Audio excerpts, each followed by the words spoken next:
The prequels, they've made me realize that we were rooting for the wrong side after A New Hope. Because if you think about it, the Republic totally was okay with slavery. They were. The only reason Anakin got out was he was special, like he was Frederick fucking Douglass or something. If he wasn't, fuck Anakin, he's still a slave. Were there slaves during the Empire? Who knows? Who cares? But the Republic was okay with it. And second, no Gungans. There were no Gungans.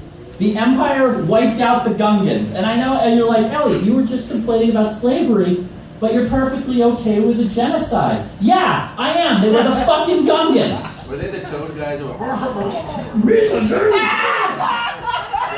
I like to think somewhere around Jedi, the last Gungan was dying in his attic, hidden in some like Naboo person's house, like, these are the last of these people.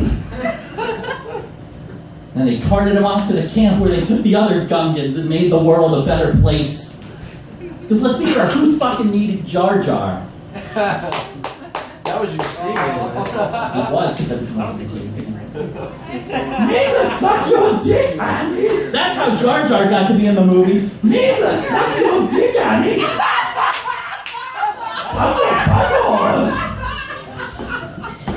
Jesus. So like I said, it's the holiday season. So whoop-dee-dee and hickety-dock. Don't forget to whip out your cock. No. Forget to whip out your cock. But, Whip on your cock. but anyway, at work, it's Christmas music all the time. It's the worst. Except for the Lady Gaga Christmas song where she refers to her vagina as a Christmas tree. And tells us about how it's delicious. I'm really into that song for some reason. The first song I want to address is Here Comes Santa Claus. Am I the only one who has an image of some poor child waking up the next day like,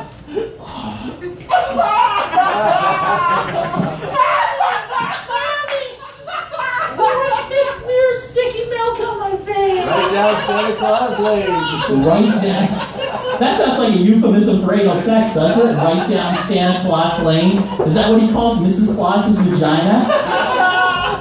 I think I want to address Mrs. Claus now. Mrs. Claus is like the Batgirl of the Santa Claus mythology. Bear with me here, listen. Batgirl exists so that nobody gets the idea that Batman is diddling Robin. That's the primary reason Batgirl was created. Now, Mrs. Claus was created so nobody thinks Santa is fucking an elf. Get back in the workshop. Because we know Santa is the kind of guy who fucking elf. Rudolph's nose is only red when it's not up his ass. Normally he's Rudolph the brown-nosed reindeer, and that's how he really got to lead the sled. But, there's that, I saw Mommy Kissing Santa Claus song. That's fucked up, right? That kid is awfully psyched to catch his mom cheating on his dad. I don't know why. Like, why is that kid so excited that his parents' marriage is dissolving? Does his dad beat him? Does he think Santa's going to become his new dad? I don't know if that's what that kid really wants. Because remember, Santa, the only reason Mrs. Claus is there is so he doesn't fuck an elf. Or we don't think he does. That kid doesn't want to be the new elf. But he doesn't like his life that much. Might stun his growth. It might. It might. I might. Oh man, there are things I do like about winter. It's cold. Nobody's trying to take me to the fucking beach. Guys, fuck the beach. Alright, I'm gonna lay this down for you. Okay, first. You had a great time on the beach. First, whales shit in that water, guys. I don't care how big the ocean is. You aren't convincing me that there is enough water to dilute whale turd in there. And sharks live in there, Sharks occasionally eat people. We give them a whole fucking week on the Discovery Channel for this. That's sending the wrong message to other animals, guys. Can't wait to split your I'm getting to that, Pat. I'm getting to that. I know you lived it, but I'm getting to it. I went to the beach once. I went with my friend Pat here. That's why he's laughing so hard. When I was at the beach, I went into the ocean. Now, I don't want to falsely accuse anyone. I'm not saying the ocean itself did this. Maybe it was one of the creatures that dwelled within. But something tried to take advantage of my status as a weak swimmer. And it just tore my swim trunks apart. Just obliterated my swim trunks. So I got out of the ocean because who would want to hang out in a situation like that? So I got out of the ocean and I'm walking across the beach naked. Not completely naked. I have a waistband on. It's like a belt of shame. I am the heavyweight champion of sadness this day. So as I'm walking, there's some seagulls over my head. Seagulls are the biggest assholes in the bird kingdom. I know some of you are like, Elliott, what about pigeons? Fuck you, seagulls. Kick a seagull for Christ. But anyway, one seagull says to the other, check out that dude down there. Yeah, the naked one. I'm gonna shit on him. And with sniper-like accuracy, this motherfucker drops a deuce in my face. It's like I'm a German porn star. So I'm walking across the beach naked except for my belt of shame, covered in bird shit. And I get back to my hotel. My hotel was kind of nice. Not like the hotel I stayed at in Jersey. To be fair, Jersey is a state that people live in because they got stuck there because they didn't have the $5 to get out. But the hotel room I stayed in New Jersey didn't live up to its 1-star rating on Yelp at all. I couldn't find urine stains. They said there'd be urine stains. I couldn't find them. I complained to the front desk. They told me to make my own. So I did. Guys, there was a note on the shower asking you to please lock the door when you shower. Drink a lot of water. As if they're like, well, you know, if you don't lock the door and you see a silhouette outside while you're showering, you brought this on yourself because you didn't obey the rules of this fucking hotel. But anyway, I get back to the hotel and I shower until I bleed a little. And then I shower some more, and then I'm just doing the thing where you relaxingly stand in the shower for a while, crying. And I run out of hot water. And that's the worst, right? It's like, you're in the shower, it's wonderful, it's like you're a tropical waterfall, guys. A tropical waterfall. And maybe you're getting a rub job from a mermaid, or at least that's what you're calling your right hand today. A whole new world. And the next thing you know, you're a freedom marcher and it's 1963 in Alabama. And the sheriff has just said, give him the hose, boys. And just everything shrinks and it clenches. And you get outside the shower and it takes a while to recover, so you sit on the floor and you cry. You cry. And 14-year-old girls getting... We're getting to that, Pat. Calm down. We're getting a little ahead of the story here. So I go down to the boardwalk because fries will solve this, ladies and gentlemen. True story. Fries will solve this. So I get these fries. And me and these fries, this is a deep relationship, guys. We are in LUV love. And I'm eating them, and I'm so happy again. And then along comes 14-year-old girls.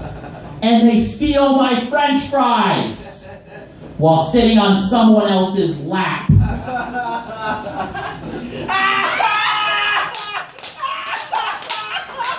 I don't know what to do. This is like what? I can't call it 14 years ago. I can't call the cops. Hello, 911? Yeah, I'd like to report some stolen French fries. They were female, about 4 feet tall. Maybe 14. Would you mind at least not laughing? I understand I'm going to get no action here, but please just don't laugh. I need to vent. And I can't attack them. Like, you can't physically do anything to a 14-year-old girl as a 20-something-year-old man, because you will go straight to fucking jail, right? And here's the thing, guys. I want to be popular, and I know I'd be really popular in prison. It's just not the way I want to be popular. You know, in 7th grade, I wanted to be popular, and I failed. So I decided I would get really good at cooking ramen. And I'm awesome at cooking ramen. My girlfriend backed me up on this. Awesome. Thank you. I'm awesome at cooking ramen. I can do magical things with it, like a prison chef, except I use a pan instead of a steel toilet. And in 7th grade, I wanted to join the circus. I thought that would be a pathway to popularity.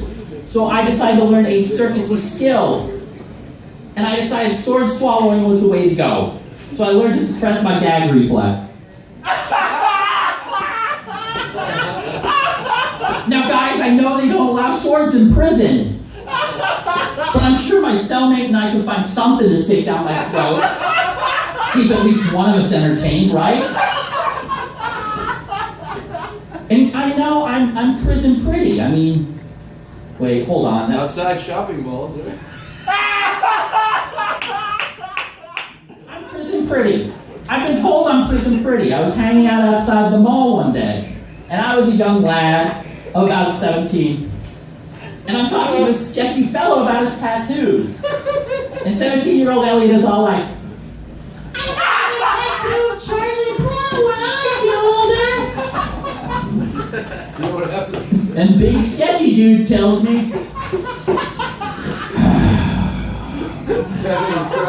you know what happens to Charlie Brown in the state penitentiary? It's very delicious. I continue talking to this fellow because I'm dumb. Let's establish that now, guys. I am dumb. Just last week, I was at a place and they had a little candy bowl. And they had what I thought were Mentos in it. And I stuck one in my mouth. They were rocks, guys. I tried to eat a rock. Oh shit! I honestly don't know how I made it this far without my girlfriend. She does so good at keeping me alive. A lot of don't do that, Elliott. You'll fall. But anyway, Encyclopedia. he tells me, you know,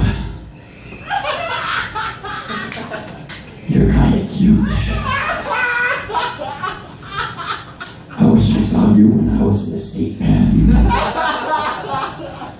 And my friends drove a van. I ran to the van, guys. To the van. That is the only time in that situation anyone's ever run to a van.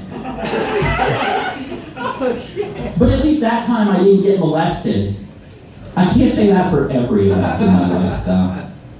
A couple months ago, I was at the thrift store. And I ran into some of my friends at the thrift store. And my friend, who happens to be Zach, and I were checking out an Inspector Gadget action figure, and it was really cool. And this guy bumps into me, and I look at him, and he points at his ear, giving me the universal sign for I can't hear or talk, and I give him the I'm not going to punch you nod, and continue going about my business. playing with the Inspector Gadget figure. The guy taps me and shakes my hand, and I'm like, okay, this shit's questionable, but I'll keep going along with it. And I shake his hand, and the next thing I know, this deaf motherfucker is on all fours, groping my foot like this. And I'm clueless.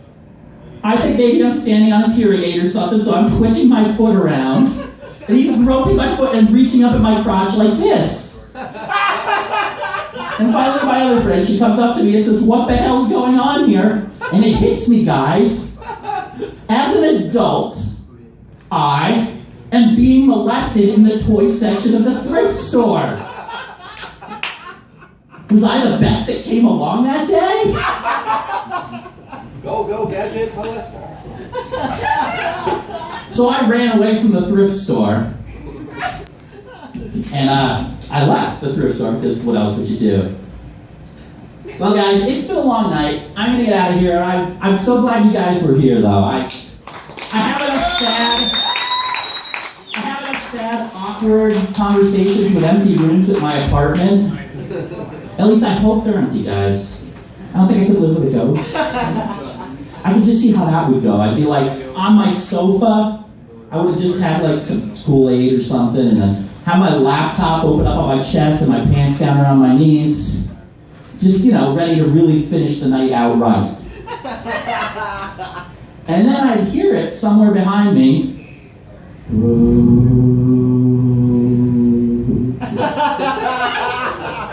And I wouldn't know if he was judging, like, my wiener, or my technique, or maybe my choice in viewing material. Either way, I'm not ready for that kind of judgment with my pants down. I'm really lucky my girlfriend's nice.